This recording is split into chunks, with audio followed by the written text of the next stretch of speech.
King Alexander sat in the grand library of Ravenscroft Palace, the weight of his golden crown feeling heavier than usual on his graying head. The morning light filtered through the tall stained-glass windows, casting colorful patterns across the ancient mahogany shelves that held centuries of royal history. But, today, history felt more like a burden than a legacy. The ornate grandfather clock in the corner chimed 7 times, its deep resonance echoing through the vast room. Alexander had been awake since dawn, unable to sleep after receiving the devastating phone call that would change everything. His trembling hands held a crystal tumbler filled with amber liquid, though the whiskey remained untouched. The king's usually pristine appearance showed signs of distress, his silver hair disheveled, his royal blue robe wrinkled from a sleepless night. Queen Isabella entered the library quietly, her silk slippers making no sound against the polished marble floor. She had always been Alexander's anchor, the steady presence that kept him grounded through 40 years of marriage and 25 years of ruling the kingdom of Valdoria. Her auburn hair, now streaked with silver, was pulled back in an elegant bun, but her emerald eyes were red-rimmed from crying. "The children are asking questions," Isabella whispered, settling into the leather armchair beside her husband. "Princess Catherine wants to know why we cancelled the state dinner," and Prince Marcus heard the servants whispering in the corridors. Alexander nodded slowly, his weathered hands gripping the tumbler tighter. At 62, he had faced countless challenges as king: economic crises, natural disasters, political upheavals, but nothing had prepared him for this moment. The irony wasn't lost on him that the very technology meant to connect the modern world had become the instrument of his family's potential destruction. "Have you spoken to David?" Isabella asked, referring to their youngest son, Prince David, who at 28 had always been the most rebellious of their 3 children. "He's not answering his phone," Alexander replied, his voice barely above a whisper. "His private secretary says he locked himself in his apartment and won't see anyone." The silence between them was heavy with unspoken fears. Through the tall windows, they could see the palace gardens where their children had once played, where family picnics and birthday celebrations had created decades of happy memories. Those carefree days seemed like a distant dream now. Isabella reached for her husband's free hand, intertwining their fingers as she had done countless times during their marriage. "Tell me exactly what happened," she said softly. Alexander set down the untouched whiskey and pulled out his encrypted phone. The device, specially designed for royal communications, now felt like a weapon in his hands. "The call came at 4 this morning from Commissioner Hartford at Scotland Yard," he began, his voice steady despite the turmoil in his heart. "They've been monitoring online activities as part of their cybercrime division. Apparently, there's been a leaked private videos and photographs of David from his university days. Things that..." Alexander paused, struggling to find the right words. "Things that could destroy not just his reputation, but the entire monarchy." Isabella's face paled. She had always known that David's wild years at Cambridge had been problematic, but they had hoped those days were behind him. The prince had struggled with the pressure of royal life, turning to parties and questionable company as an escape from the constant scrutiny. "What kind of material?" she asked, though part of her didn't want to know. "Compromising situations. Drinking, inappropriate behavior, private moments that were never meant to be public. Apparently, someone from his university circle has been sitting on this material for years, waiting for the right moment to release it." The king stood and walked to the window, his reflection ghost-like in the glass. Outside, the early morning mist was lifting from the palace grounds, revealing the pristine gardens that had been his sanctuary for so many years. But, today, even this beautiful view couldn't bring him peace. "The worst part," Alexander continued, "is that it's not just David in these videos. There are other young people involved, children of diplomats, government officials, prominent business people. If this gets out, it won't just be a royal scandal. It could damage international relations and destroy innocent lives." Isabella joined him at the window, placing a gentle hand on his shoulder. "How long do we have?" "Commissioner Hartford says the material surfaced on some underground websites last night. His team managed to have it taken down quickly, but, in the digital age, nothing ever truly disappears. He estimates we have perhaps 48 hours before it spreads beyond their control." The weight of responsibility settled on both their shoulders like a heavy cloak. They weren't just parents protecting their child, they were monarchs responsible for the dignity and stability of their nation. The kingdom of Valdoria had weathered many storms throughout its 800-year history, but the modern age brought new challenges that their ancestors could never have imagined. "We need to call an emergency meeting with the Privy Council," Isabella said, her voice growing stronger as her maternal instincts kicked in. "And we need legal counsel, the best we can find." Alexander nodded, but his expression remained troubled. "There's more, Isabella. The person behind this leak, they've made demands." The Queen's blood ran cold. "What kind of demands?" "They want David to renounce his claim to the throne publicly. They want him to admit to being unfit for royal duties and withdraw from all official functions. In exchange, they'll keep the most damaging material from being released." The implications hit Isabella like a physical blow. David was third in line to the throne, after his older siblings Catherine and Marcus. While it was unlikely he would ever become king, forcing him to renounce his birthright would be devastating, both personally and constitutionally. "It's blackmail," she said, anger creeping into her voice. "Yes, but it's sophisticated blackmail. Whoever is behind this understands the royal system, our vulnerabilities, our deepest fears. They know that sometimes the crown must sacrifice the individual for the greater good." Alexander returned to his chair, suddenly, looking every one of his 62 years. The stress of kingship had aged him considerably, but this crisis seemed to have added another decade overnight. "There's something else," he said quietly. "The investigators believe this might not be about money or even personal revenge. The sophistication of the operation, the timing, the specific demands, they think this could be politically motivated." Isabella sat down heavily, her mind racing. "You mean someone is trying to weaken the monarchy itself?" "It's possible. Anti-monarchist sentiment has been growing in recent years, especially among younger generations.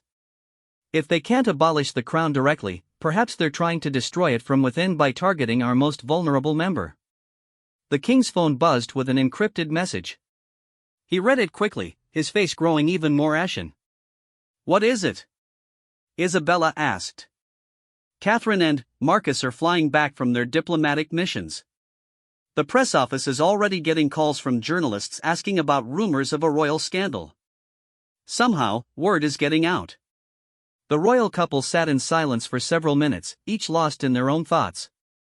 Outside, the palace was beginning to wake up, gardeners tending to the roses, kitchen staff preparing breakfast, security guards changing shifts. Life was continuing as normal, but Alexander and Isabella knew that everything was about to change. "We need to see David," Isabella finally said. "Before we do anything else, we need to hear his side of the story." Alexander nodded, though he dreaded the conversation. David had always been sensitive about his position in the family, overshadowed by his accomplished older siblings, burdened by expectations he seemed unable to meet. This crisis would either destroy him or force him to find strength he never knew he had. "I'll call his security detail," Alexander said, reaching for the phone. "If he won't answer our calls, we'll go to him directly." As the king made the arrangements, Isabella walked to the portrait gallery that adorned one wall of the library. Generations of Valdorian monarchs looked down at her with painted eyes, some stern, some kind, all carrying the same burden of responsibility that she and Alexander now faced. She paused before the portrait of Alexander's father, King Edmund, who had ruled during World War II. He had faced his own crisis when bombs fell on the palace and the future of the monarchy seemed uncertain. Yet he had persevered, becoming one of the most beloved kings in Valdorian history. "Give us strength," she whispered to the painted figure. The morning sun was now fully risen, and soon the palace would be bustling with activity. Ministers would arrive for their daily briefings, foreign ambassadors would present their credentials, and the routine business of running a kingdom would continue. But, beneath this veneer of normalcy, the royal family faced their greatest crisis in decades. Alexander joined his wife before the portraits, wrapping his arm around her shoulders. Together, they drew strength from the legacy of their ancestors, knowing that whatever lay ahead, they would face it as they always had to, together, with dignity, and with an unwavering commitment to their duty. "Whatever happens," Alexander said softly, "we protect our family and our people. That's what these walls have witnessed for 8 centuries, and that's what they'll witness today." Isabella leaned into her husband's embrace, feeling the solid warmth of the man she had loved for over 4 decades. Then, we better get dressed, she said, her voice regaining its usual determination. We have a son to save and a kingdom to protect. As they left the library together, neither could have imagined the challenges that lay ahead, or the price they would ultimately have to pay to preserve everything they held dear. The morning that had begun with a devastating phone call was about to become the first day of the most difficult period in the long and storied history of the Valdorian crown. Prince David's apartment in the east wing of Ravenscroft Palace felt more like a prison cell than a royal residence. The curtains were drawn tight against the morning sun, casting the elegant rooms in shadow. Empty bottles of wine scattered across the mahogany coffee table told the story of a sleepless night filled with regret and despair. David sat on the edge of his unmade bed, still wearing the wrinkled clothes from the previous day. His dark hair, usually perfectly styled for royal engagements, hung disheveled over his face. At 28, he possessed the same striking features as his father: strong jawline, piercing blue eyes, and an aristocratic bearing that commanded attention. But, today, those eyes were hollow with shame and fear. The persistent knocking at his door had been going on for over an hour. First, it was his private secretary, James, trying to deliver urgent messages. Then, his security detail, concerned about his well-being. Now, he could hear his mother's voice, gentle but firm, accompanied by his father's deeper tone. "David, please open the door," Queen Isabella called through the solid oak. "We need to talk about this together." The prince closed his eyes, memories flooding back from his university days at Cambridge. Those had been the darkest years of his life, struggling with anxiety, overwhelmed by royal expectations, and desperately trying to find his place in a world where every move was scrutinized. The parties, the drinking, the reckless behavior had all been attempts to feel normal, to escape the suffocating weight of his birthright. He remembered Sophia, the beautiful history student who had seemed genuinely interested in him as a person rather than a prince. Their relationship had been passionate and tumultuous, filled with late-night adventures and poor decisions. What he hadn't known was that Sophia's roommate, Elena, had been secretly recording their private moments, capturing compromising situations that would now destroy everything he held dear. "David," his father's voice was authoritative but tinged with concern. "As your king, I command you to open this door. As your father, I'm begging you." With trembling hands, David finally walked to the door and turned the lock. King Alexander and Queen Isabella entered quietly, their faces showing the strain of the morning's revelations. They were followed by James Montgomery, David's private secretary, who carried a tablet filled with urgent communications. The royal family stood in awkward silence for a moment. Alexander noted his son's disheveled appearance and the smell of alcohol in the air. Isabella's maternal instincts kicked in immediately. She wanted to embrace David and protect him from the world, but she also understood the gravity of the situation they faced. "Sit down, son," Alexander said gently, gesturing to the sitting area near the fireplace. David slumped into a leather armchair, avoiding his parents' eyes. "You know, don't you? About the videos, the photographs." "We know some of it," Isabella said, taking the chair across from him. "But we need to hear it from you. Everything." The prince's voice was barely a whisper. "I was 22, feeling lost and angry about everything. The press was constantly criticizing me, comparing me to Catherine and Marcus, questioning my value to the royal family. I started drinking heavily and making terrible choices." Alexander sat on the sofa, leaning forward with his hands clasped. "Tell us about this Elena person." "Commissioner Hartford says she was at Cambridge with you." "She was Sophia's roommate," David began, the words painful to speak. "I was dating Sophia, and Elena was always around. I thought she was just being friendly, but now I realize she was planning this from the beginning." James Montgomery cleared his throat and consulted his tablet. "Your Royal Highness, we've received preliminary information from Scotland Yard. Elena Marchetti was apparently working for a tabloid newspaper even while she was a student. She's now employed by a digital media company with connections to several anti-monarchist organizations." The revelation hit the family like a physical blow. This wasn't just about youthful indiscretions or a former girlfriend seeking revenge. This was a calculated attack on the monarchy itself. "What exactly is in these materials?" Isabella asked, dreading the answer. David buried his face in his hands. Videos of me drinking excessively, saying things I shouldn't have said about the family, about my duties. There are photographs of me in compromising positions with Sophia. Private moments that were never meant to be shared. Alexander's jaw tightened. And the other people involved? That's what makes this so devastating, David continued. Elena recorded parties where children of ambassadors, government ministers, and business leaders were present. Some of them were doing things that could end their parents' careers or damage international relationships. The king stood and walked to the window, pulling back the curtain to reveal the palace gardens. In the distance, he could see news vans beginning to gather at the palace gates. Word was spreading, despite their efforts to contain it. "James, what's our current media situation?" Alexander asked.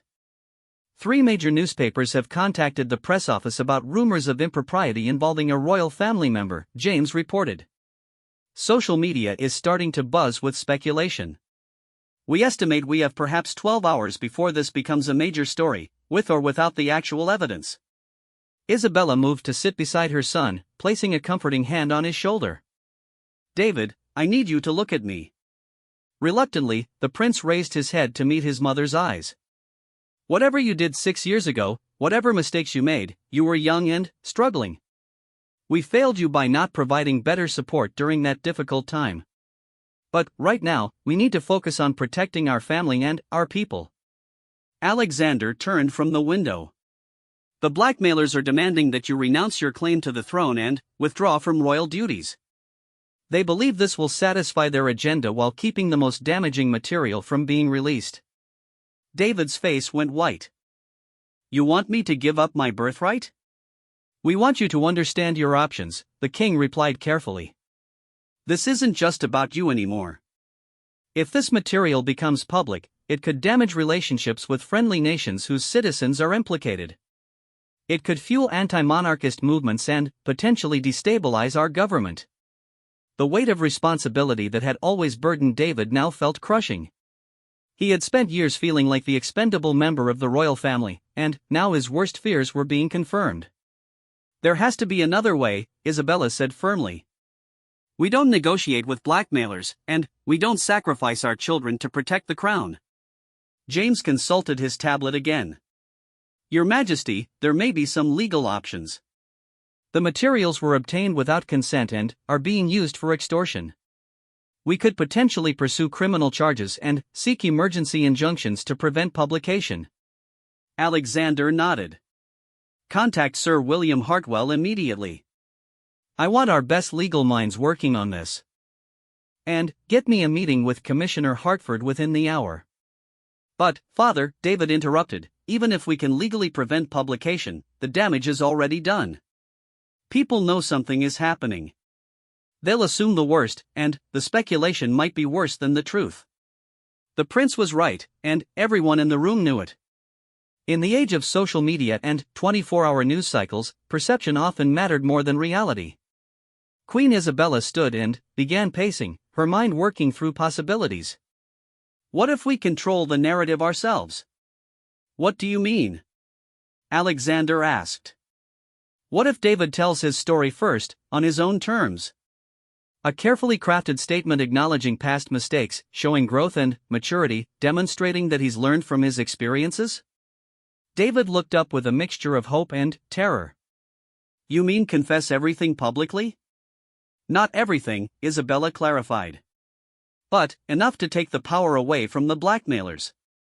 If we acknowledge that you went through a difficult period in your early 20s and have since matured into a responsible member of the royal family, it undermines their entire strategy." Alexander considered this approach. It was risky, but it had the advantage of allowing them to frame the narrative.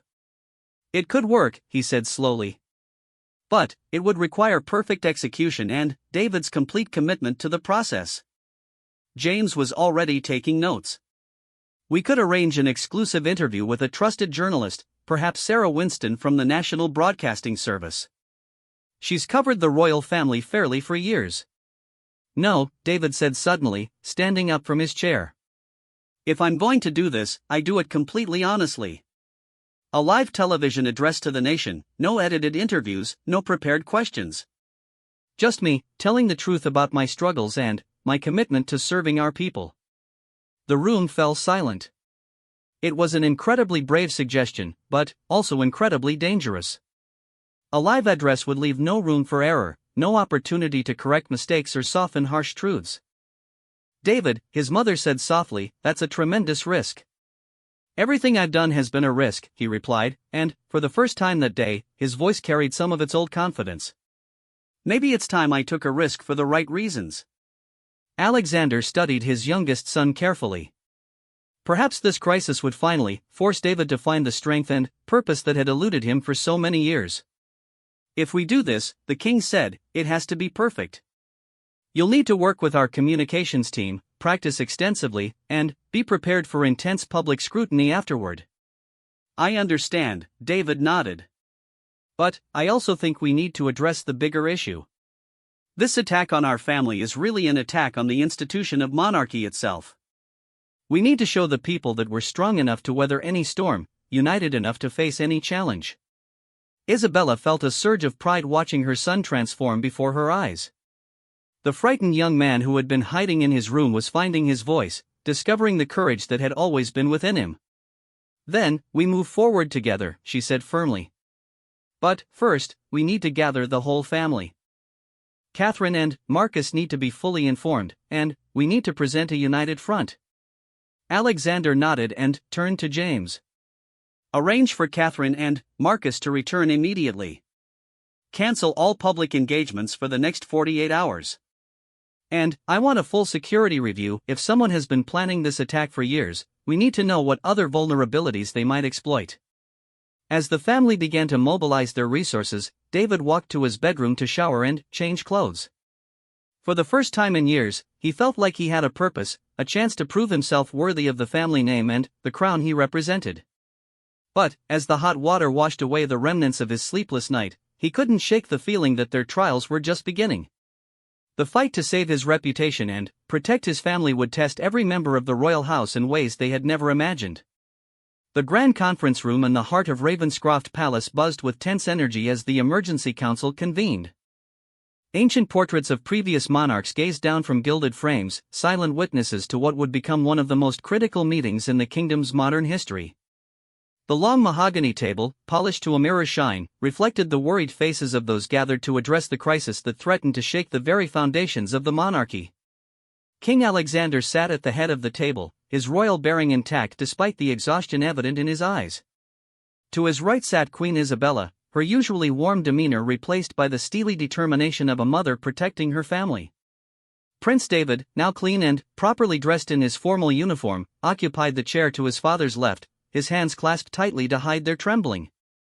Around the table sat the most trusted advisors in the kingdom, Sir William Hartwell, the King's Counsel and chief legal advisor, whose sharp intellect had navigated the royal family through countless legal challenges, Dame Margaret Thornton, the communications director, whose silver hair and piercing gaze commanded respect from even the most cynical journalists, Commissioner Hartford from Scotland Yard, a tall, imposing figure whose weathered face spoke of years fighting crime, and James Montgomery, whose tablet contained real-time updates on the rapidly evolving situation. "Ladies and gentlemen," King Alexander began, his voice carrying the authority of centuries of royal tradition, "we face an unprecedented attack on our family and our institution. Before we discuss our response, I want everyone to understand the full scope of what we're dealing with." Commissioner Hartford opened a secure briefcase and retrieved several folders marked with the highest security classifications. "Your Majesty, our cybercrime division has been working through the night. What we've discovered is deeply concerning." He spread several photographs across the table, showing screenshots of websites and social media posts. The initial leak occurred on 3 different platforms simultaneously at precisely midnight. This suggests a coordinated effort with significant technical expertise behind it. Dame Margaret leaned forward, studying the images through her reading glasses. "The timing isn't coincidental. Midnight releases ensure maximum viral spread across different time zones. Whoever orchestrated this understands modern media manipulation." "It gets worse," Commissioner Hartford continued. "We've traced the digital fingerprints back to Elena Marchetti, as suspected, but she's not working alone. The operation involves at least 6 individuals across 3 countries, with funding that appears to come from a network of shell companies. Sir William Hartwell, who had been quietly reviewing legal documents, looked up with a grim expression. This isn't just blackmail or revenge.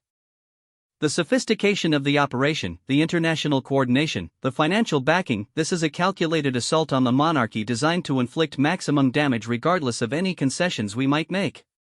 Prince David's face paled as the implications became clear. You're saying that even if I renounce my titles, they'll release the materials anyway? It's very likely, the commissioner confirmed. Our analysis suggests the demand for renunciation was simply a way to buy time and make you appear weak before the final attack. Queen Isabella's voice carried a sharp edge of anger. Then, we're dealing with enemies of the state, not just personal adversaries. King Alexander nodded gravely. Which changes everything.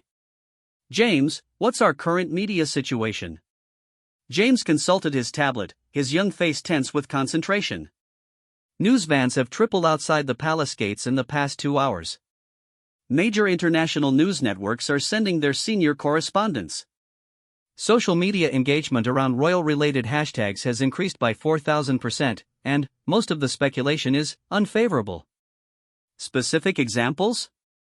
Dame Margaret asked. Trending topics include royal scandal, palace secrets, and monarchy crisis. The most popular posts are calling for full disclosure and questioning the relevance of the monarchy in modern society. We're seeing organized campaigns from Republican groups amplifying negative sentiment. Sir William spread out several legal briefs. I've been exploring our options for emergency injunctions and criminal prosecution. The good news is that we have strong grounds for charges related to extortion, privacy violations, and potentially cyber terrorism given the international scope. How long would legal proceedings take? King Alexander asked. Months, possibly years for full resolution. But we could potentially secure emergency restraining orders within hours to prevent further publication. Prince David, who had been silently absorbing the conversation, suddenly spoke up. What about the other people in those videos and photographs? The children of diplomats and government officials? Have we contacted them? Commissioner Hartford nodded approvingly. Good question, Your Highness. We've identified 12 individuals from prominent families who appear in the compromising materials. 3 are children of current cabinet ministers, 2 are from diplomatic families, and the rest represent major business interests. Have they been notified? Queen Isabella asked. We're in the process of discreetly reaching out through proper channels. But this presents additional complications. Some of these individuals now hold significant positions themselves. The foreign minister's daughter is now a prominent journalist, and the defense minister's son is a military officer. The weight of the situation pressed down on everyone in the room. This wasn't just about protecting Prince David, it was about preventing a scandal that could destabilize the government and damage international relationships. Dame Margaret cleared her throat. I believe we need to consider a preemptive public strategy. Waiting for the other side to control the narrative puts us at a permanent disadvantage. What do you have in mind? King Alexander asked. Prince David's suggestion of a live television address has merit, but I think we need to expand it. A coordinated media strategy that includes the entire royal family, showing unity and transparency while controlling the message. Sir William frowned. That's extremely risky. Any public statements could be used against us in legal proceedings. Respectfully, Sir William, Dame Margaret countered, if this goes to trial, public opinion will matter as much as legal precedent. We can't win in court if we lose the people. Prince David stood up abruptly, walking to the tall windows that overlooked the palace gardens. Outside, he could see the growing crowd of media and curious onlookers gathering at the gates. The sight filled him with a mixture of dread and determination. I want to address the other victims, he said, turning back to the group. The people who got caught up in this because of their association with me. They deserve to hear directly from me that I take responsibility for putting them in this position. Isabella looked at her son with a mixture of pride and concern. David, that's honorable, but it could be legally problematic. I don't care about legal problems, David replied with growing conviction. These people trusted me with their friendship, and my poor judgment has now put their careers and reputations at risk. If I'm going to ask the nation for forgiveness, I need to start by making things right with them." Commissioner Hartford consulted his notes. It might actually be strategically valuable to reach out to the other victims. If we can present a unified response showing that everyone has moved past those university days and become contributing members of society, it undermines the narrative that this material represents current character. King Alexander studied his son carefully. The frightened young man from that morning was being replaced by someone showing real leadership qualities for the first time. "David, if you're serious about this approach, you need to understand that there's no going back. Once you take responsibility publicly, you'll be defined by how you handle this crisis for the rest of your life." "I understand, Father. But isn't that better than being defined by mistakes I made 6 years ago?" Dame Margaret was already taking notes, her strategic mind working through possibilities. "If Prince David is willing to take this approach, we could structure it as a broader conversation about youth, responsibility, and growth. Frame it as a teaching moment rather than a scandal." "What about the timing?" James asked. "How quickly can we organize something this comprehensive?" "We need to move fast," Commissioner Hartford warned. "Our sources suggest the full material dump is scheduled for sometime in the next 18 hours.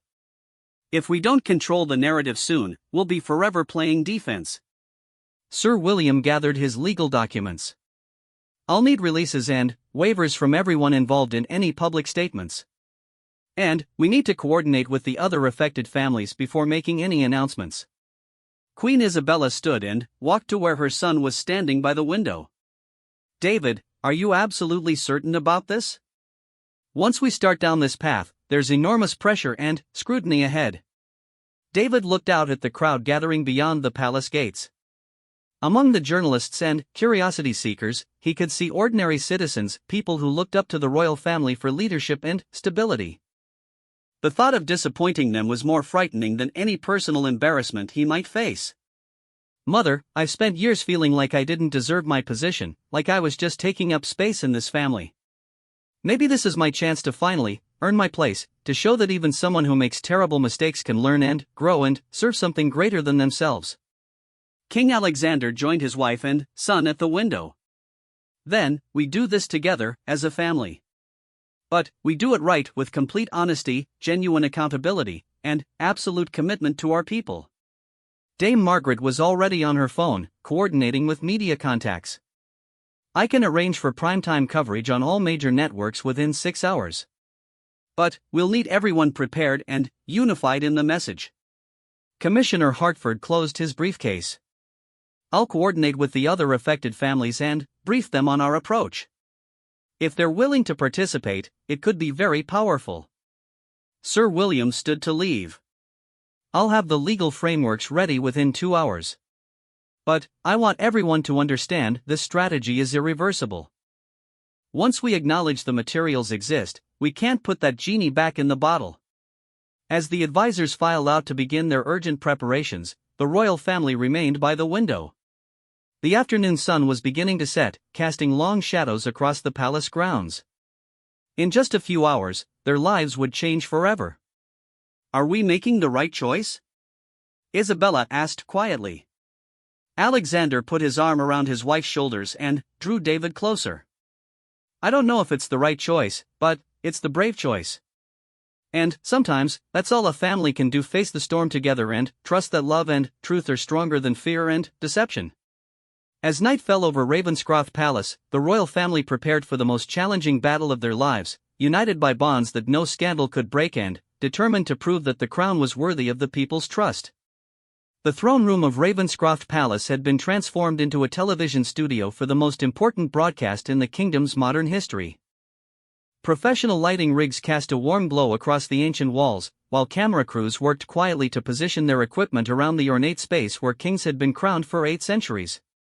The contrast between cutting-edge technology and timeless tradition seemed to symbolize the challenge facing the monarchy itself. King Alexander stood before a full-length mirror in his private dressing room, adjusting his ceremonial uniform one final time. The deep blue fabric, adorned with golden braiding and the medals of his long service, represented the dignity and continuity of the crown. But, tonight, those symbols felt heavier than ever. In 30 minutes, he would address not just his own people, but the world, in what many were calling a make-or-break moment for the institution he had sworn to protect. Queen Isabella entered the dressing room, elegant in a navy dress that conveyed both authority and approachability. Her composure was remarkable given the emotional turmoil of the past 24 hours, but Alexander could see the tension and the slight tremor of her hands as she straightened his collar. "The children are ready," she said softly. "Catherine arrived an hour ago, and Marcus is already in position. David has been practicing his remarks with Dame Margaret for the past 3 hours." Alexander nodded, studying his reflection one more time. At 62, the weight of kingship showed in the lines around his eyes and the silver in his hair, but his bearing remained strong.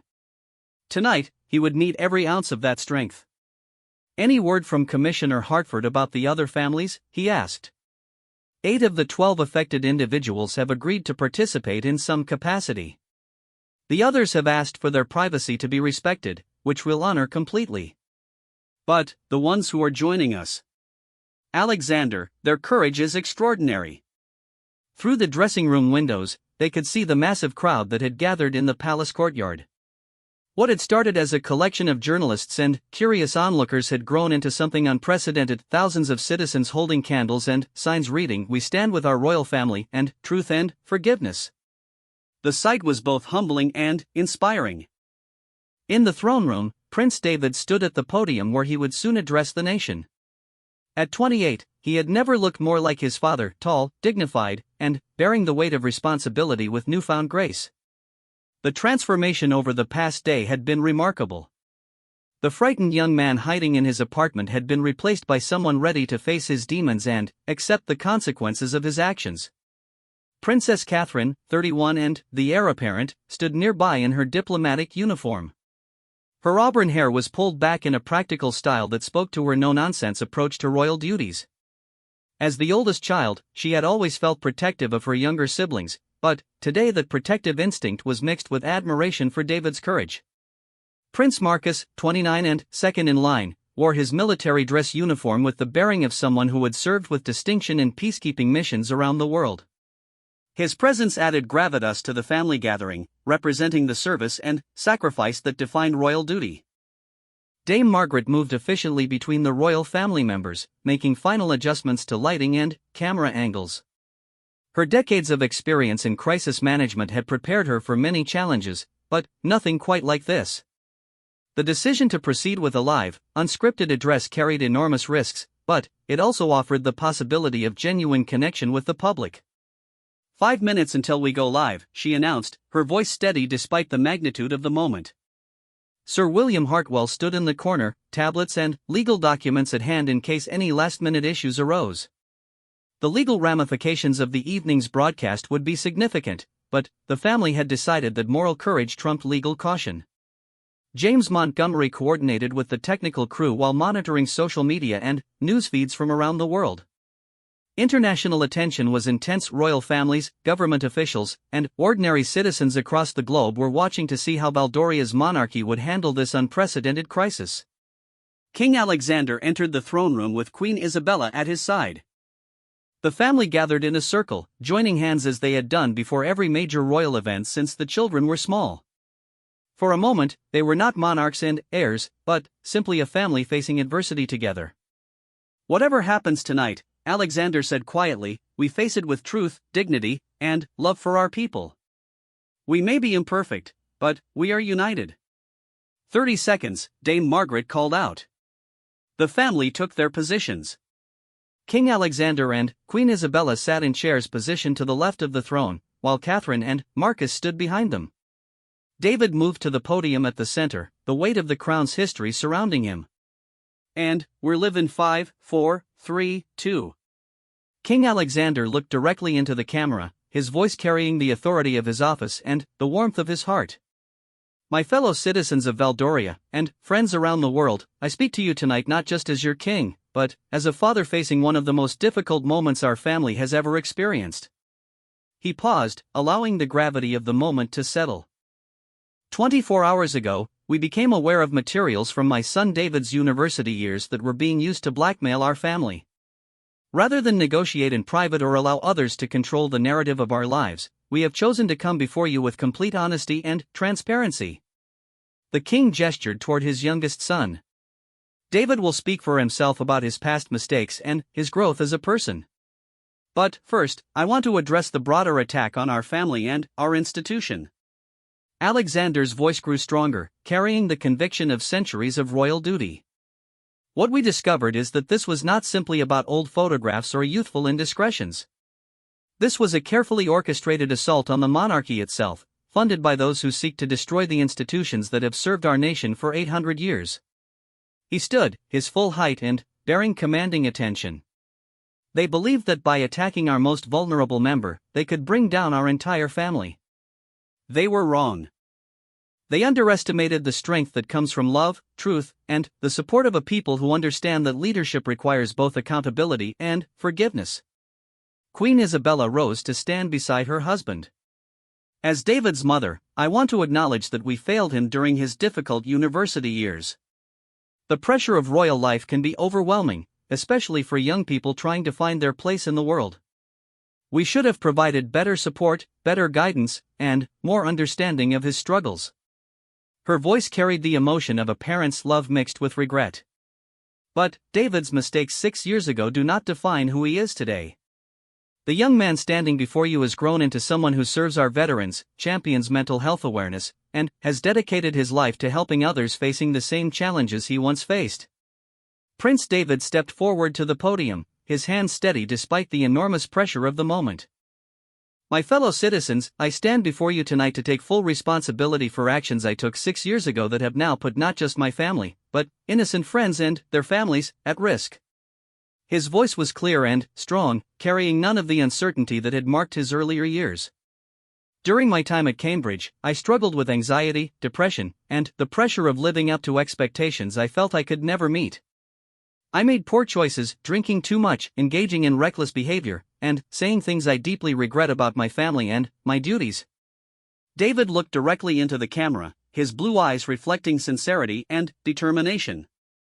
I was photographed and recorded during private moments when my judgment was compromised. Those materials have now been weaponized by people who want to damage our monarchy and our nation.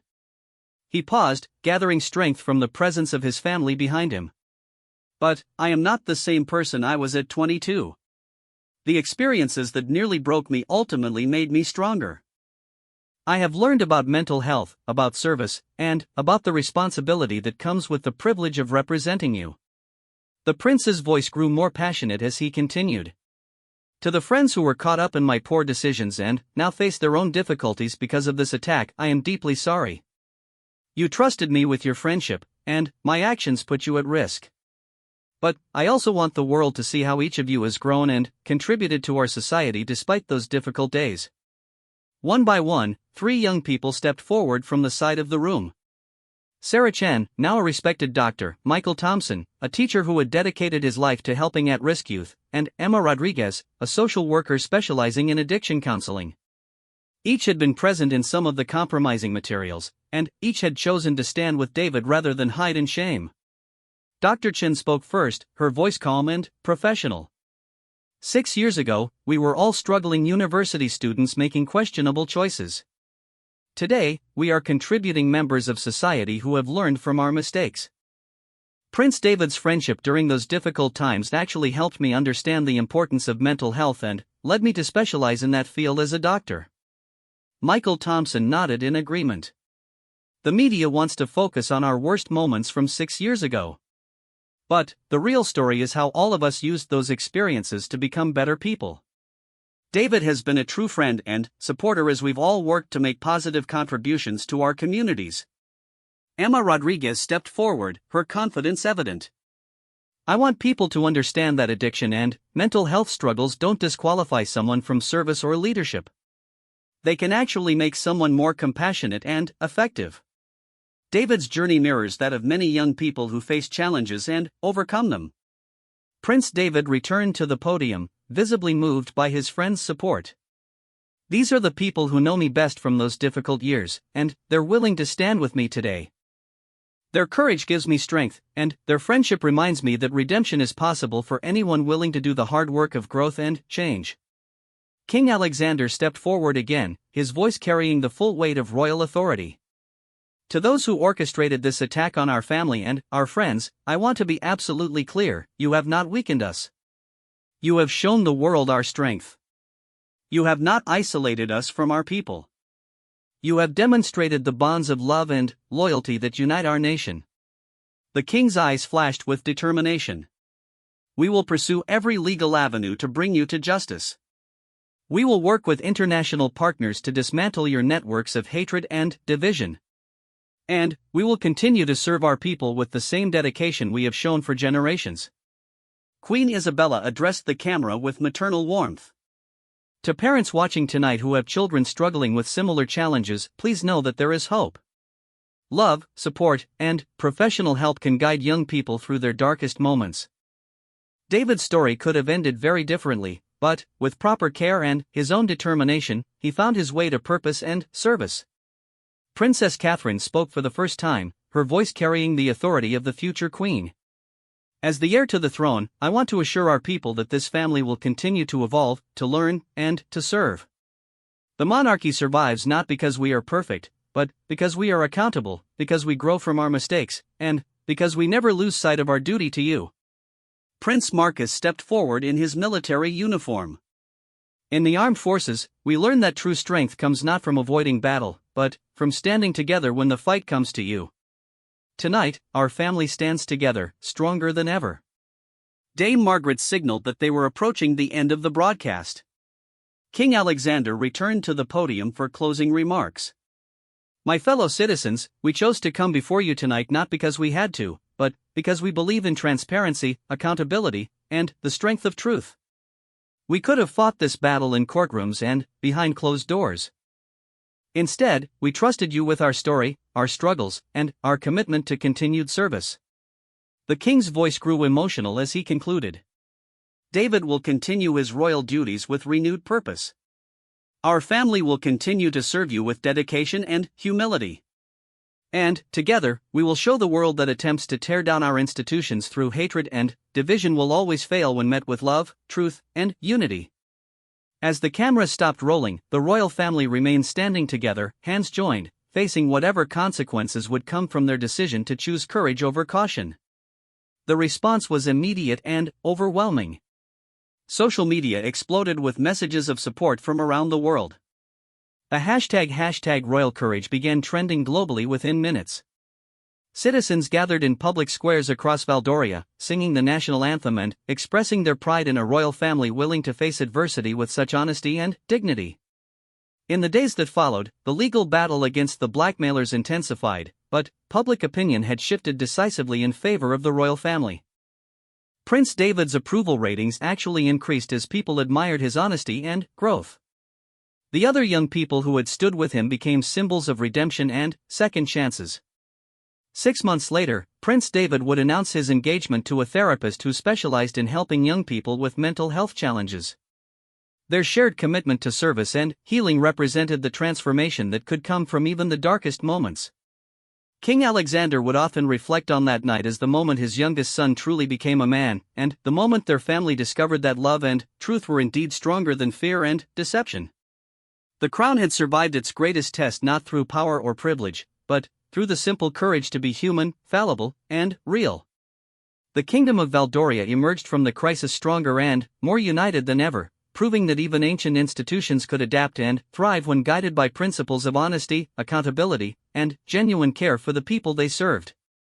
And, in the throne room where kings had ruled for centuries, a new chapter had been written, one that would inspire generations to come.